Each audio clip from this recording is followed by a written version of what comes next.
Olá, muito bom dia. Começa agora ao vivo o Boletim Câmara desta terça-feira, dia 24 de setembro de 2024. E agora você fica sabendo o que vai ser destaque nessa edição. Confira o que vai ser discutido na sessão ordinária desta terça-feira aqui na Câmara. Premiação destaca projetos de estímulo ao uso de bicicleta nas cidades.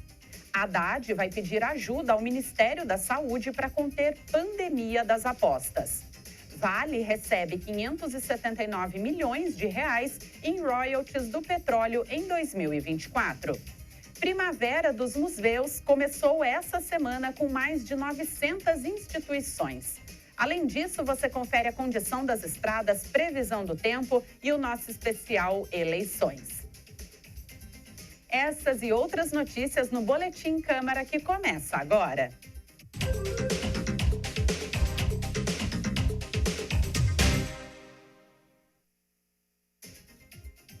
Hoje é terça-feira e você já sabe, né? É dia de sessão ordinária. A nossa estagiária Isabela Vieira conta pra gente o que vai ser votado pelos vereadores. Quantos projetos estão na pauta do dia, Isabela? 3 itens estão na pauta para votação hoje, Ana Laura. O primeiro item é o projeto da Comissão de Justiça e Redação, que corrige um texto do calendário municipal de eventos. Em seguida, será analisado em segundo turno o projeto do vereador João Henrique Dentinho, que declara a utilidade pública do Grupo de Escoteiros do Ar, Aviação do Exército. Por último, há um projeto apresentado pelo vereador Paulo Miranda para homenagear o advogado Orton Sidney Cunha, morto em 2020, com o nome de uma rua no condomínio Altos da Mata. Esse projeto entra em primeira votação. Depois da análise desses itens, a sessão prossegue com a palavra dos vereadores, momento em que cada um tem até 6 minutos para falar sobre assuntos de interesse geral. E eu convido você a acompanhar a sessão com a gente a partir das 2 horas da tarde aqui na TV Câmara Taubaté. Ou, se você preferir, você também pode vir até a Câmara. Você é o nosso convidado para participar dos trabalhos pessoalmente aqui na galeria na tarde desta terça-feira. E damos sequência ao nosso Boletim Câmara com as informações sobre o trânsito, para você que vai utilizar as principais rodovias que cortam a nossa cidade.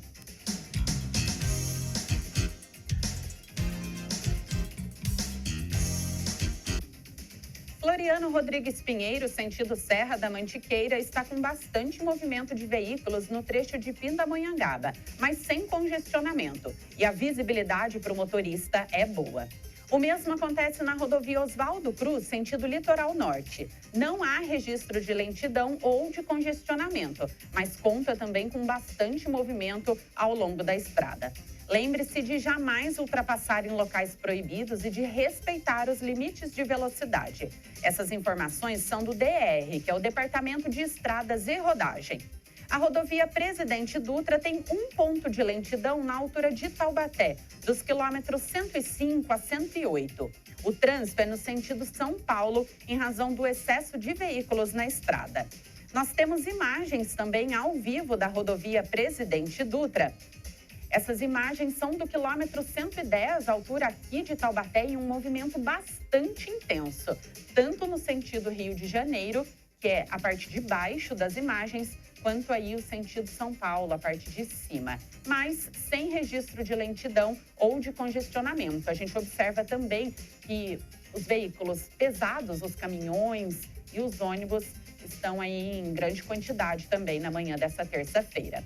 Essas imagens e as informações são da CCR Nova Dutra, a empresa que administra a rodovia.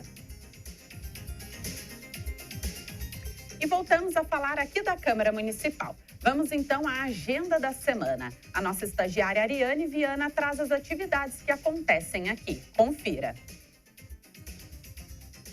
A Câmara de Taubaté promove diversos eventos durante a semana. Fique por dentro da agenda, participe no plenário ou acompanhe pela TV. Começamos hoje. A partir das 2 horas da tarde tem sessão ordinária, com a discussão e votação de requerimentos, moções e projetos de lei, além do pronunciamento dos vereadores. Amanhã, quarta-feira, dia 25, às 2h30 da tarde, tem solenidade comemorativa ao Dia Municipal de Luta da Pessoa com Deficiência. Serão homenageados Michele Catarina Pimentel Lopes e Tiago Emanuel dos Santos. a vereadora Thalita Cadeirante apresentará o discurso oficial. Na quinta-feira, 26, às 6h30 da noite, será realizada a audiência para discutir as operações de fiscalização de veículos automotores, chamadas de Blitz. O evento foi solicitado pelo vereador Moisés Pirulito. Fechando a semana, na sexta-feira, dia 27, às 2h da tarde, tem audiência de apresentação das metas fiscais referentes ao segundo quadrimestre de 2024. Serão demonstradas as informações dos representantes do Instituto de Previdência do município de Taubaté, IPMT, da Universidade de Taubaté, Unital, e das fundações universitárias. A TV Câmara Taubaté transmite tudo ao vivo pelo canal 4.2, Claro TV Canal 4, site, YouTube, Facebook, @TVC Taubaté.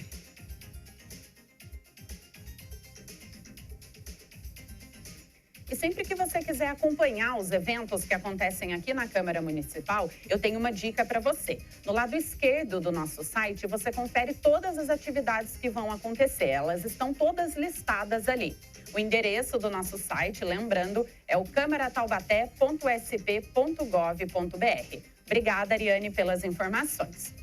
E ontem, dia 23 de setembro, aconteceu uma audiência pública sobre o Conselho Municipal de Assistência Social aqui na Câmara de Taubaté. Um dos autores do requerimento que solicitou a audiência pública foi o vereador João Henrique Dentinho. E ele está aqui hoje para falar um pouco mais sobre essa audiência pública. Bom dia, vereador, seja muito bem-vindo. Bom dia, Ana Laura, bom dia a você, telespectador da TV Câmara. É um prazer e obrigado pelo convite de estar aqui e poder falar um pouquinho com vocês, principalmente dessa importante audiência pública. Então, vamos falar o que aconteceu, exatamente por que o senhor pediu a realização dessa audiência pública. Na verdade, nós fomos procurados, principalmente pela Andréia, que é assistente social, tanto do Irmã Amália como da Missão C de Santos. O Conselho estava procurando um local para poder fazer a sua prestação de contas das OSCs, organizações da sociedade civil, que é anual. E aí eles vieram até o nosso gabinete e nos pediram um espaço aqui. Aí eu falei, olha, nós temos a sala Rodson Lima, nós temos o plenário, só que para usar o plenário, se só vocês, não tem problema. Se for uma transmissão, como eles gostariam de ter a TV Câmara transmitindo, tem que ser uma audiência pública chamada por um vereador. E eu sei que o vereador Marcelo Macedo também milita junto às assistentes sociais, e nós fizemos junto esse requerimento e realizamos a audiência pública ontem lá, que serviu como uma prestação de conta justamente do Conselho Municipal de Assistência Social, o CMAS. E de que forma o Conselho tem atuado?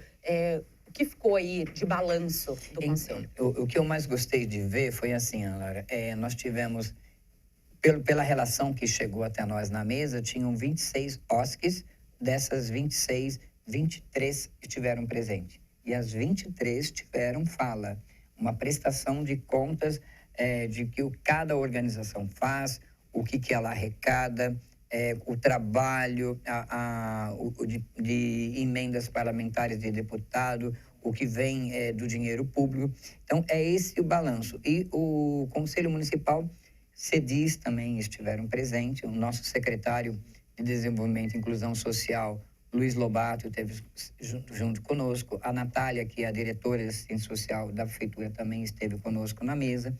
Então, é uma parceria disso. E um levantamento que eu faço e que é gostoso você ver, e eu comentei como essas OSCs, elas são braços, no plural, braços direitos mesmo, no plural, do poder público. Porque sem essas organizações da sociedade civil, o poder público não entraria em colapso. Ele não tem como abraçar todas as vulnerabilidades que tem no município, toda a assistência necessária. Nós temos uma OSC que ajuda a administrar o CCI, Centro de Convivência do Idoso. Nós temos a Missão C de Santo, que administra o Centro Pop. Então, assim, sem contar as outras diversas que faz atendimento com crianças. E aí eu pude fazer um levantamento também em cima das minhas demandas. Por exemplo, nós tivemos presente ali a Casa do Ancião, Santa Luísa de Marilac, Casa São Francisco, Instituto São Rafael, SOAPRO, todas Instituto Esperança, Projeto Esperança, que é ali da Paróquia São Pedro, todos os anos, a irmã Amália, Missão C de Santos, Irmãos de Francisco, todas essas que eu estou citando para você, nesses últimos 4 anos, eu consegui, como vereador, deixar emenda para que eles pudessem atuar. De que forma? Por eles fazerem parte desse trabalho. Então, até eu coloquei para eles, olha, busquem dos vereadores, busquem dos deputados emendas. E uma das coisas que muitas organizações não o fazem é projetos. Então, assim, faz projeto, tragam projetos para a Câmara Municipal, para a Prefeitura, para os deputados, para que vocês possam ter mais recursos e continuar fazendo esse trabalho bonito. Foi muito gostoso. Está no YouTube, procura lá a audiência pública do CMAS e vocês irão ter a oportunidade de conhecer o trabalho de cada uma dessas organizações da sociedade civil. Foi muito legal. E como tem funcionado, de que forma o senhor avalia essa integração entre a Secretaria, né, de Desenvolvimento e Inclusão Social, que é ali representada pelo poder público, certo, a sociedade e essas organizações da sociedade civil, o Conselho Municipal também? Ontem eu vi dizendo, um elogiando o outro. O CMAS elogiando o trabalho da atual diretoria, então parabenizo aí o Luiz Lobato, nosso padre Luiz Lobato, né, que é o atual secretário de Desenvolvimento, a Natália, justamente porque, assim, nós estamos tendo nesse momento o diálogo deles. O mais importante é isso. Apesar do Conselho Municipal de Assistência fiscalizar o poder público, toda a sua diretoria estava presente na mesa conosco, um elogiando o trabalho do outro. A fiscalização está acontecendo, porém, todo o trabalho de parceria do poder público também. E a gente conheceu ali valores que a gente... lá Santa Verônica mesmo. A Santa Verônica recebe 380 por ano do poder público. Então, recebe um dinheiro, tem um valor que muitas vezes até mesmo não chega para a população acaba não sabendo disso, como o poder público atua. E para vocês entenderem, todas essas organizações, todas as emendas que nós deixamos, eles só podem receber a verba no ano seguinte se eles fizerem corretamente a sua prestação de contas no ano corrente. Fechou 31 de dezembro de 2024, eles têm que estar com tudo, com a prestação de contas certinha, onde gastou, nota fiscal e tudo mais, e já com um plano de trabalho para 2025. Esse plano de trabalho é o que eu chamo de projeto. Você tem um plano de trabalho que você oferece lá no conselho, você consegue verba, só que você tem que prestar conta. Então, eu achei muito bacana que isso está acontecendo no município de Taubaté, de uma forma de diálogo antipartidário. A gente viu várias denominações partidárias, que a gente conhece as pessoas que são de várias denominações partidárias, mas não, são todas em prol comum, que é o atendimento às pessoas com vulnerabilidade, às pessoas com necessidade mesmo na cidade de Taubaté, crianças, jovens e idosos. E, vereadora, a gente tem observado uma crescente ali de iniciativas da população. Então, muitas pessoas se organizando mesmo em grupos, com os vizinhos, com a comunidade, para promover ações, né, em prol da sociedade como um todo. De que forma o senhor avalia por que isso tem acontecido? Eu vejo assim, hoje, por exemplo, o poder público sozinho, nós entramos dentro da lei de responsabilidade fiscal. Tá? Então, assim... Primeiro, você tem o fator orçamentário, você tem que tudo caber dentro do seu orçamento. E muitas vezes, para você próprio executar aquilo, você tem que contratar, você tem que fazer concurso público e tudo mais. E acaba não conseguindo. E o brasileiro, ele é muito caridoso.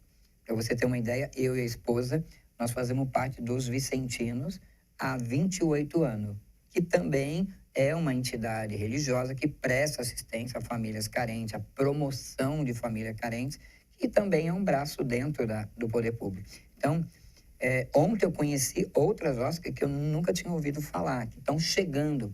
Tem uma de São José dos Campos que está chegando em Taubaté e virando parceira. Tem outras que falam, nossa, a RASC, se eu não me engano, que é assistente social cristã, que eu não a conhecia. E que é legal numa audiência pública você começar a conhecer quem mais são. E tem muito mais, Ana Laura, que assim, que ainda não estão organizadas com o CNPJ, com o estatuto, com nada, e não consegue assim receber dinheiro do poder público. Então, você, dentro da fala da Ana Laura, que está se organizando, querendo fazer algum projeto social, alguma coisa, procure nosso gabinete, procure se organizar. ter um CNPJ, ter um estatuto, ter tudo certinho, que você também pode receber ajuda do poder público e ser um parceiro do poder público nesse atendimento social que é necessário, que é prioridade também em Taubaté. E se a pessoa tiver interesse em contribuir com alguma organização que já existe, há um meio em que a gente possa acessar, saber quais são elas, como elas têm atuado no município? Vamos lá. Os vicentinos é fácil. Você vai na Praça do Rosário ali, 3632-8448, se eu não me engano, é o telefone da sede nossa. E as outras organizações sociais, essa audiência pública ficou bem legal, porque cada uma fez a sua prestação de conta, cada uma dessas organizações colocou lá, eu lembro, e-mail, telefone, WhatsApp. Então, você tem uma variedade de organizações da sociedade civil que você pode contribuir diretamente com ela, sem passar por ninguém. E é muito legal, e eu tenho certeza que todos precisam de ajuda, porque não é fácil fazer esse trabalho. Então, lembrando que a audiência completa está disponível no nosso canal no YouTube, que é youtube.com/TVC Taubaté.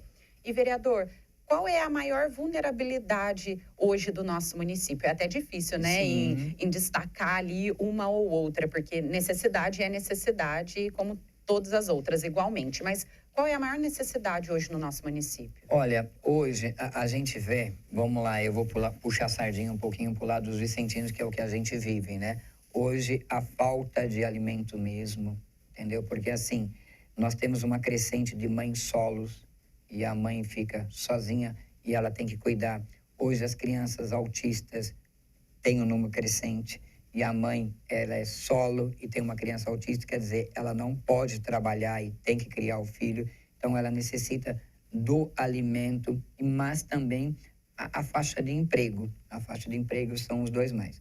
E uma que tem e que está crescendo também é o atendimento ao idoso. É o atendimento ao idoso.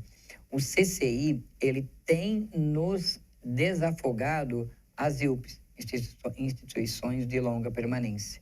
Então, ele tem desafogado porque muitas vezes você tem um pai ou uma mãe que já está idoso e que você não quer colocar numa instituição de longa permanência, mas você tem que trabalhar.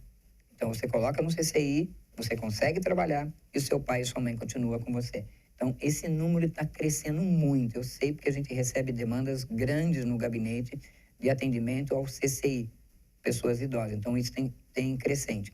Agora, o lado da criança, que é o outro contexto familiar, nós temos bastante projetos esportivos, bastante projetos de social voltado para o futebol, para o vôlei e tudo mais, que tem um atendimento grande. Então, essa não é uma carência tão grande. Então, eu vejo assim, um atendimento social do lado de alimento, do lado financeiro, mas ali com o idoso também, que está dentro de uma família até que não tem a sua vulnerabilidade, mas necessita de um apoio do poder público para que seu pai e sua mãe continue essa convivência familiar. Isso vem de encontro a uma tendência, né, do crescimento da população idosa, não só na nossa cidade, mas também no país, no mundo todo. E isso vai ser, né, cada vez mais uma necessidade. De que forma os municípios também podem se preparar para o futuro que já está batendo aí, né? Exato. Eu acho que nós estamos à beira de uma eleição municipal, do Poder Executivo. Temos vários candidatos. Então, que você também analise a proposta de cada candidato voltado para a pessoa idosa, né? E que eles possam trazer essa responsabilidade e essa preocupação. Que possam criar mais CCIs, que possam ter projetos. Eu falo da terceira idade, que são vários projetos de terceira idade, porque a partir do momento que você dá mobilidade ao idoso, tira de ficar sentadinho. Eu lembro muito bem, eu trago na memória a minha mãe. Minha mãe faleceu em 2012. E uma das coisas que a mamãe faleceu é que ela era sedentária. Chegava em casa, ela estava na cadeirinha de balanço dela, na porta de casa não andava, não caminhava, não nada. Isso o corpo recebe essa carga negativa de você não ter a mobilidade. Então, você criar projetos esportivos, projetos de arte, centro de convivência do idoso. Tem a Irmandade Misericórdia aqui, que esteve ontem conosco, que faz um trabalho maravilhoso com o idoso. Então, o poder público, você aí que é candidato a prefeito ou a prefeita, pense nisso, traga no seu governo e você, eleitor, analise para que você possa votar bem em um desses candidatos que tragam propostas disso. porque eu até brinco, eu estou pensando no meu futuro amanhã, né? Então a gente tem que estar pensando nisso também. De todos nós, De né, vereador? todos. É uma das certezas, né? Ficaremos velhos. E, vereador, enquanto representante aqui do Poder Legislativo, de que forma os senhores podem apoiar as organizações da sociedade civil? A destinação de emendas parlamentares é uma delas? Sim, eu acho que não é a principal, né, que a gente colocou, como no início eu já coloquei todas as OSCs que eu já consegui nos últimos anos deixar emenda e ajudo todos os anos. Então, os demais pares, e eu falo, muitos deles fazem já isso. Muitas vezes vocês não conseguem analisar, mas é fácil. Entre no site da TV, da Câmara Municipal, clica vereador, vai aparecer emenda impositiva. Você consegue analisar lá que cada vereador ajuda. E eu tenho todos eles acabam ajudando essas OSCs. Então, o principal para nós é através da emenda. E depois fiscalizar também com o poder público, cobrar do poder público. Eu lembro que numa gestão anterior, o Asilo São Francisco tinha um repasse de 200, 300 reais, que não dava para custear nada para o idoso. A gente brigou, acho que saiu da casa do 1.200, hoje está quase 2.000 reais. Então, assim, também, poxa vida, vamos lá. O Instituto São Rafael faz um trabalho maravilhoso e é único, precisa de um atendimento. Então, a gente, como vereador, também está cobrando do Poder Executivo uma ação mais efetiva. Nós não temos todo o dinheiro necessário para ajudar essas OSCs, mas o poder público dá para esticar o cobertor um pouquinho e cobrir todas elas. Vereador, quero agradecer, então, mais uma vez a sua vinda e até uma próxima oportunidade. Obrigado, Ana Laura. Obrigado a você, telespectador da TV Câmara, e sempre nos acompanha aí, canal 4.2 ou nas nossas redes sociais. Nós estamos bonitão, todo de verde, sempre aí. Um abraço. Obrigada, vereador. Essa foi a entrevista com o vereador João Henrique Dentinho a respeito da audiência pública que debateu o Conselho Municipal de Assistência Social ontem, dia 23 de setembro, aqui na Câmara Municipal. O Prêmio Bicicleta Brasil, promovido pelo Ministério das Cidades por meio da Secretaria Nacional de Mobilidade Urbana, vai selecionar projetos técnicos, científicos ou artísticos que incentivem o uso da bicicleta em favor da mobilidade nas cidades. O repórter Lucas Levin traz mais informações. Organizações da sociedade civil, instituições de ensino, poder público e o setor privado apresentaram 74 iniciativas para estimular o uso de bicicletas no país. Das 6 categorias do prêmio, a que mais teve proposta foi a de incentivo ao uso da bicicleta, com 18 projetos. Na categoria de fomento à cultura da bicicleta, foram 17 propostas, e para a categoria Projetos, Planos, Programa e Urbanização, foram 16. As categorias Mobilização e Incidência Política e Sistemas de Informação e Redes tiveram 8 projetos cada, e a categoria Segurança Viária teve 7 projetos. A maioria deles foi apresentado por organizações da sociedade civil, com 39 iniciativas. A região Sudeste teve 30 inscrições, seguidas da região Nordeste com 16, da Centro-Oeste com 12 e das regiões Norte e Sul, ambas com 8. Os vencedores receberão troféus e certificados, e para as organizações da sociedade civil também haverá recompensa em dinheiro. O primeiro lugar de cada categoria será premiado com R$50 mil, o segundo com R$20 mil e o terceiro com R$5 mil. A próxima etapa do prêmio é a análise das iniciativas e depois será feito o julgamento técnico das propostas que estiverem aptas. Todos os participantes inscritos no prêmio serão contemplados com o selo Bicicleta Brasil, um símbolo que reconhece ações em favor da mobilidade ativa no país. E qual é a sua opinião sobre essa notícia? Você acredita que substituir os carros, motos e demais veículos automotores pelas bicicletas é uma solução viável para o meio ambiente e também para o futuro do nosso planeta? Eu convido você que nos acompanha a participar conosco aqui do Boletim Câmara. Entre em contato com a gente pelo WhatsApp, que é o 12 3625 9525. Você pode mandar a sua opinião sobre as matérias e as notícias que nós trazemos aqui, sobre a pauta de votação das sessões, sobre os projetos apresentados pelos vereadores e também sugerir temas para nós trazermos aqui no Boletim Câmara. Fique à vontade para participar do nosso programa.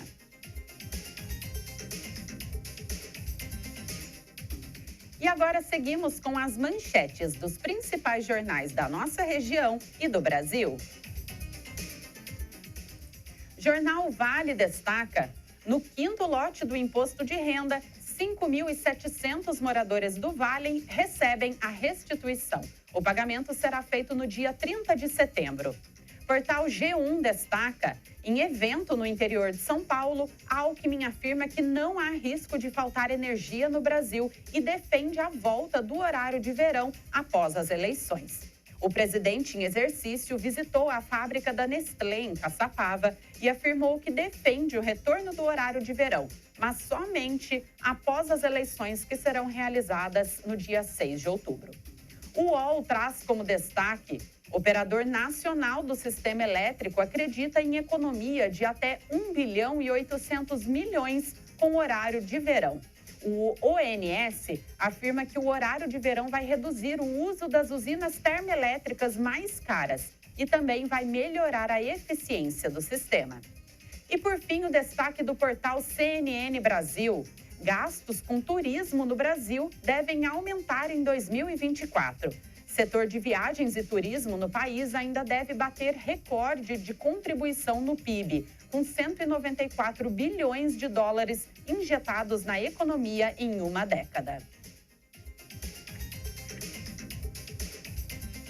O ministro da Fazenda, Fernando Haddad, afirmou que vai pedir ajuda ao Ministério da Saúde para conter pandemia das apostas. A repórter Tânia Vinhas traz as informações que foram divulgadas pela agência Gov. De acordo com as projeções da Strategy Brasil, o setor de apostas online, as chamadas bets, movimentou cerca de 100 bilhões de reais em 2023, quase 1% do PIB. Em 2024, esse número deve chegar a 130 bilhões.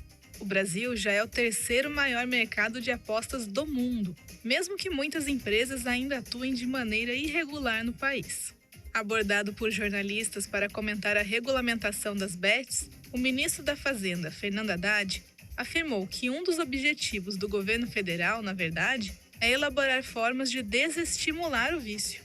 Para Haddad, há uma pandemia que está instalada no país e é preciso enfrentar essa questão de dependência psicológica dos jogos.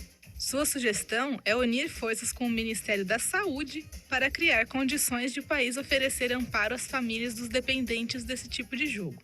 Por enquanto, o Ministério da Fazenda publicou uma portaria que prevê a exclusão de plataformas que não solicitarem autorização ao governo para operar no Brasil.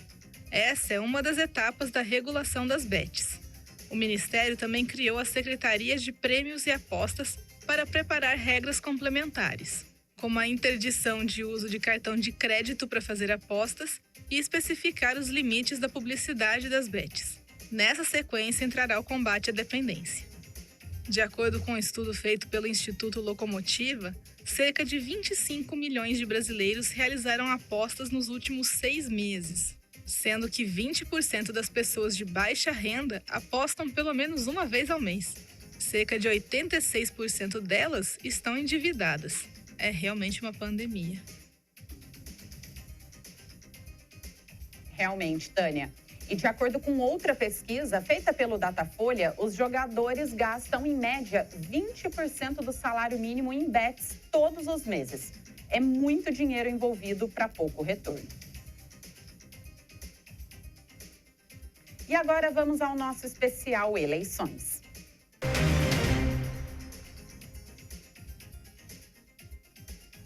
Hoje nós vamos falar de políticas públicas voltadas para as crianças e adolescentes. Em meio ao calor e fumaça, o Fundo das Nações Unidas para a Infância, a Unicef, alerta para a importância de novos prefeitos e prefeitas investirem em medidas voltadas à resiliência climática e à garantia dos direitos de crianças e adolescentes. No Brasil, 33 milhões de menores enfrentam pelo menos o dobro de dias quentes a cada ano em comparação a seus avós.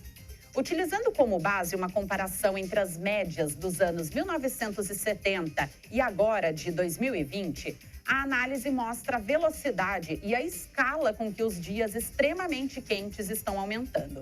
Esses dias são aqueles que se registram temperaturas acima de 35 graus Celsius.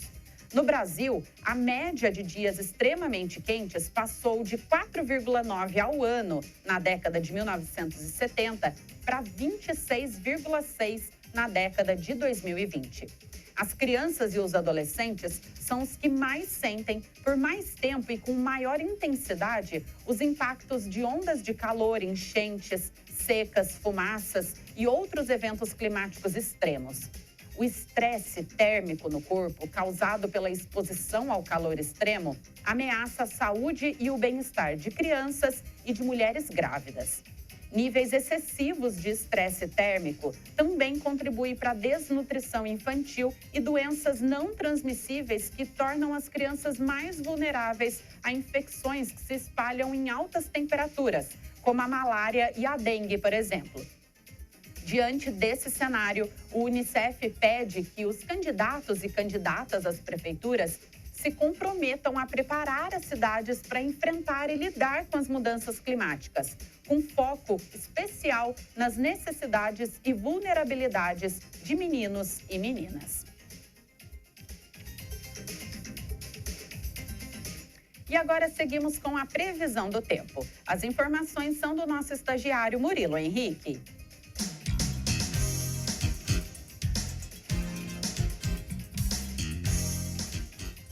Terça-feira, Taubaté vai ter um dia de sol com um aumento de nuvens na parte da tarde. Não chove.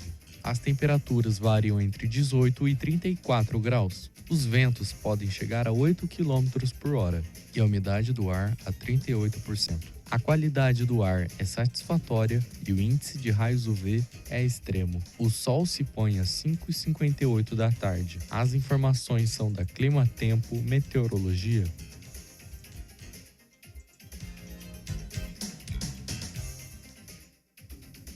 Obrigada pelas informações, Murilo. Cada vez mais importante, né, a gente falar de temperatura, de clima. E, aliás, temperaturas elevadas e umidade do ar em queda, mais uma vez. No período da tarde, a umidade do ar fica em 35%. Por isso, nós precisamos reforçar os cuidados com a hidratação e também evitar atividades externas nos horários mais quentes do dia, se você puder.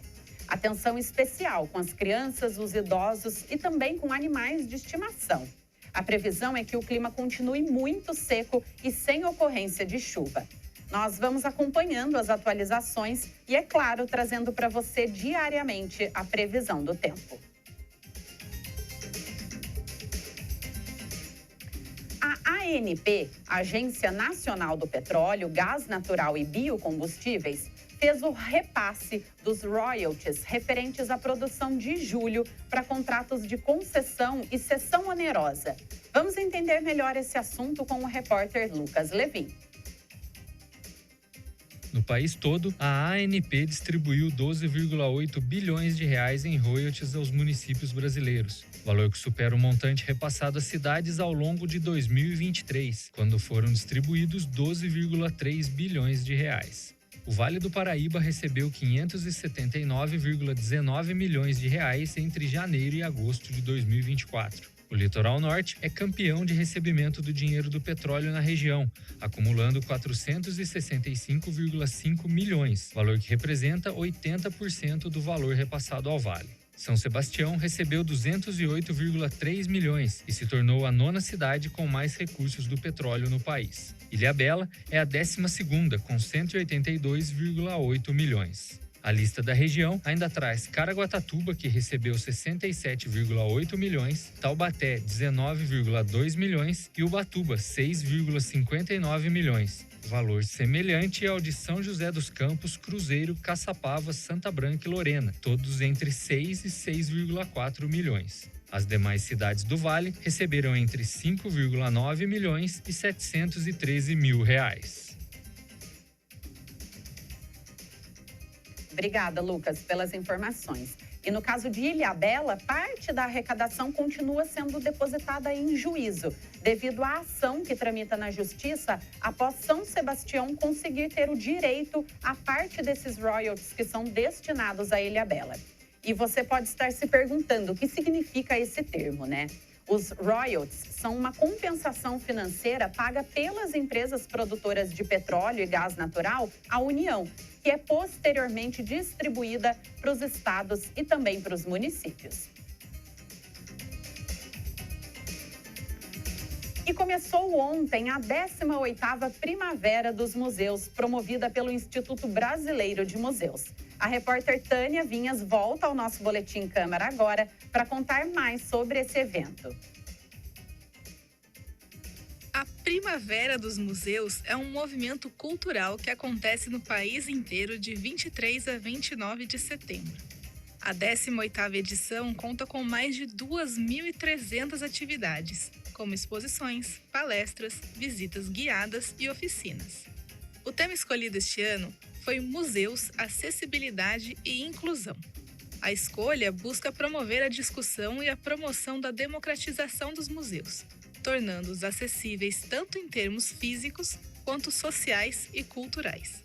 São 947 participantes inscritos, e não são só museus. Temos memoriais, salas de cultura, podcasts, centros culturais, parques históricos, escolas técnicas, institutos, pinacotecas, ateliês, laboratórios de documentação ou de artes, associações culturais, cemitérios e até pessoas físicas. E como Taubaté é uma cidade muito cultural, ela não poderia ficar de fora, né? São 27 eventos programados em vários pontos da cidade, e eles começam a partir de hoje. A agenda completa está disponível para consulta na plataforma visite.museus.gov.br. Imperdível. Obrigada, Tânia, pela dica. E aqui em Taubaté nós teremos eventos organizados pelo Museu Histórico, Museu da Agricultura, Museu da Imigração Italiana, Museu da Imagem e do Som, a Pinacoteca, Municipal e também o Museu Monteiro Lobato. Eu, é claro, visitei o site, que é o visite.museus.gov.br, para descobrir o que vai ter de bom aqui em Taubaté. E olha, tem muita coisa programada, viu? Hoje, por exemplo, no Museu da Imagem e do Som, tem uma atividade educativa, inclusiva e sensorial com instrumentos musicais infantis, produzidos com materiais reciclados. Vai até às 5 horas da tarde essa atividade. E lembrando que essa programação vai até domingo, dia 29. É uma excelente dica cultural para todos nós.